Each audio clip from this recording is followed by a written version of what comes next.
मैं उनको बता दूं कि मैंने ज्वाइन कर लें, वो ज्वाइन कर लिया उन्होंने, ठीक है।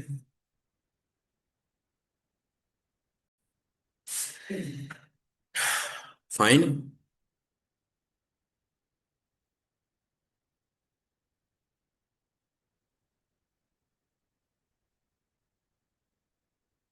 तो वापस उधर आते हैं जी, जहां पे हमारा रुका हुआ था काम, ताकि उसको कंप्लीट करें।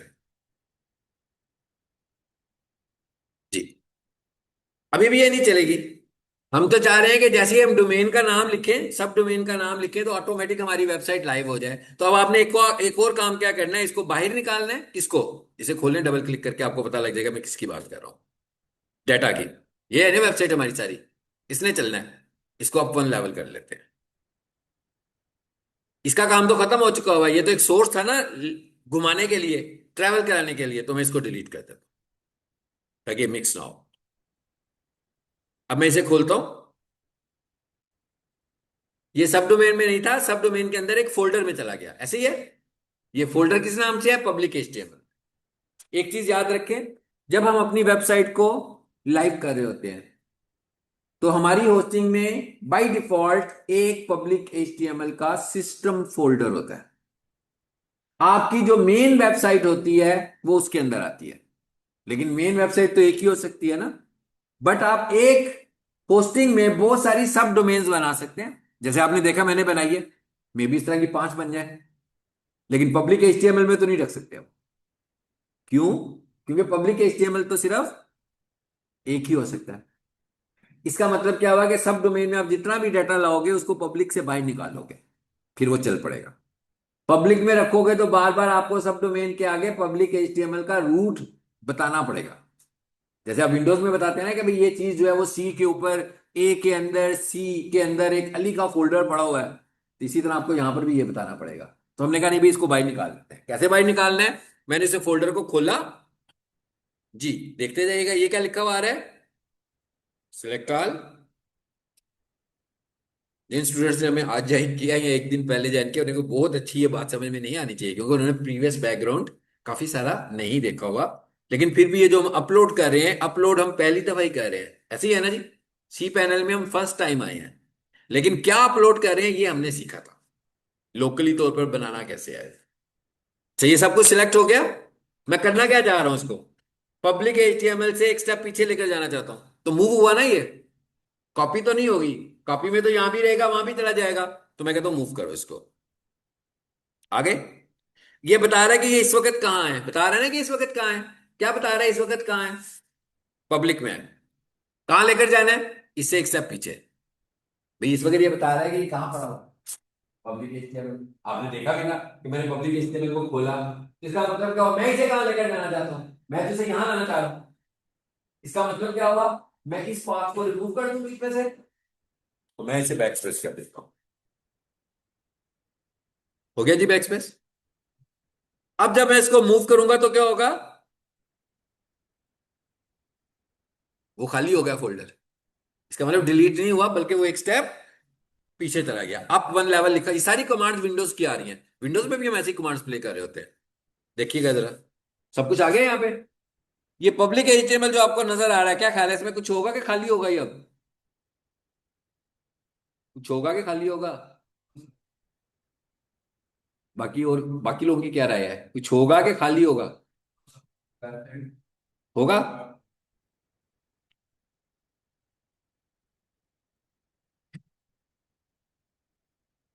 क्या? भाई इधर से तो सब निकाला है अभी, हाँ। ये वाला कमरा खाली तो किया आपके सामने अभी। सिलेक्ट किया था, मूव किया था, निकाल दिया ना सब कुछ यहां से। हम्म। तो यहीं से तो सब कुछ निकाला है मैंने। ये तो खाली हो गया। इसका मतलब क्या हुआ? इसका तो काम ही खत्म। क्या ख्याल है? मैंने यही कहा था ना कि किसी भी एक होस्टिंग में एक पब्लिक एचटीएमएल का सिस्टम फोल्डर होता है, that is your main website. इसके अलावा अगर आपने सब डोमेन्स अपनी बनाई होंगी, तो उनको हम पब्लिक एचटीएमएल में नहीं रखेंगे, तभी वो ऑटो प्ले होंगे। इसका मतलब क्या हुआ कि इसकी जरूरत तो नहीं है अब कोई भी। क्या ख्याल है? इरेलीवेंट हो गया ना ये। इसे डिलीट कर दें। आपका क्या ख्याल है? अब यहां पर वेबसाइट होनी चाहिए कि नहीं होनी चाहिए? यहां पर अब वेबसाइट होनी चाहिए। रीलोड करके देखें।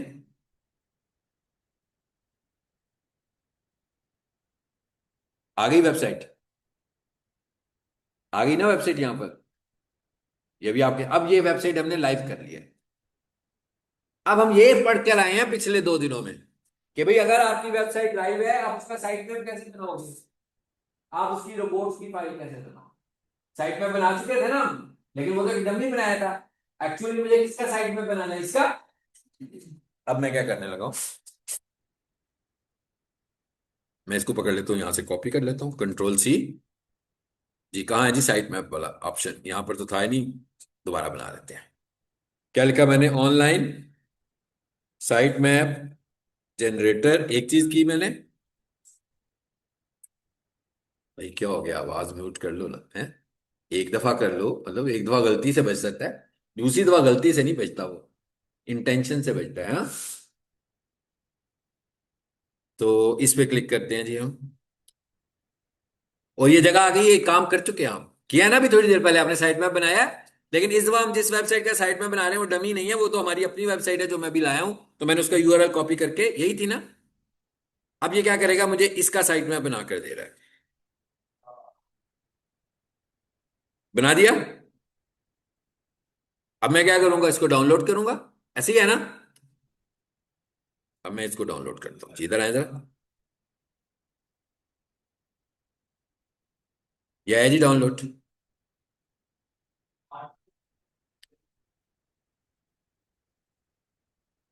एक पहले से भी पड़ा हुआ था ना, अभी आपने देखा था, एक पड़ा हुआ था पहले, इसीलिए उसने उसका नाम क्या रख लिया, साइट मैप 1।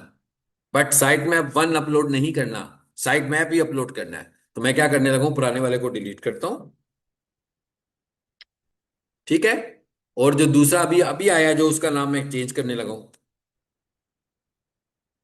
ये, इसको रीनेम करें, और इसका नाम क्या होना चाहिए, सिर्फ साइट मैप डॉट एक्सएमएल। बन गया। अब ये मेरी वेबसाइट का साइट मैप बना। अब इसको लाइव करना पड़ेगा ना। वापस जाएं वेबसाइट पे, सी पैनल में आ जाएं, यही वेबसाइट है। क्या करूं भाई, अपलोड। एक काम करके देखें जरा, क्या साइट मैप है। अगर उसमें साइट मैप की फाइल पड़ी होगी तो शो हो रहा होगा आपको, अगर नहीं पड़ी होगी फिर नहीं शो होगा। इसका मतलब क्या हुआ, साइट मैप की फाइल पहले से मौजूद है। चलिए हम अपलोड नहीं करते अभी फिलहाल, वापस चले जाइए, रिमूव करते हैं उसको, ताकि हमें पता लगे कि साइट मैप ऑटोमेटिक नहीं होता, बनाना पड़ता है। देखें जरा, यहां पर साइट मैप नजर आता है किसी को तो मुझे बताए। रोबोट्स भी आ रहा है, साइट मैप भी आ रहा है ना। रोबोट्स को मैं डाउनलोड कर लेता हूं, ताकि मुझे मेहनत जरा कम करनी पड़े, इसी को यूज कर लेंगे, ठीक है। हो गया डाउनलोड। अब मैं इन दोनों फाइलों को डिलीट कर देता हूं, क्योंकि ये दोनों चीजें हम कह रहे हैं ना, हम खुद बना रहे हैं।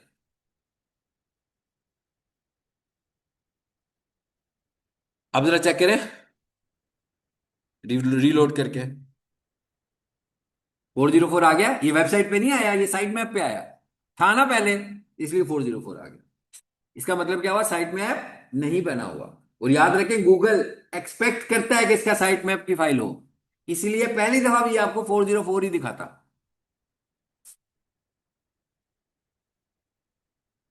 चलिए इधर आ जाते हैं वापस, अब अपलोड कर लेते हैं, अपलोड, सिलेक्ट, कहां पर पड़ा जी, डाउनलोड्स, ये है साइट मैप। अब एरर भी नहीं आएगा, डुप्लीकेट एरर भी नहीं आएगा, ग्रीन कलर आया। अब इस पेज को रिफ्रेश करें तो साइट मैप दिखेगा, आ गया। इसका मतलब क्या हुआ, साइट मैप बन गया। अब अगली क्या चीज आगे रह गई, एक चीज रह गई, क्या, रोबोट्स की फाइल, वो बनानी सीख ली थी हमने, इसमें पहले से बनी है, तो मैं उसको भी अपलोड कर देता हूं।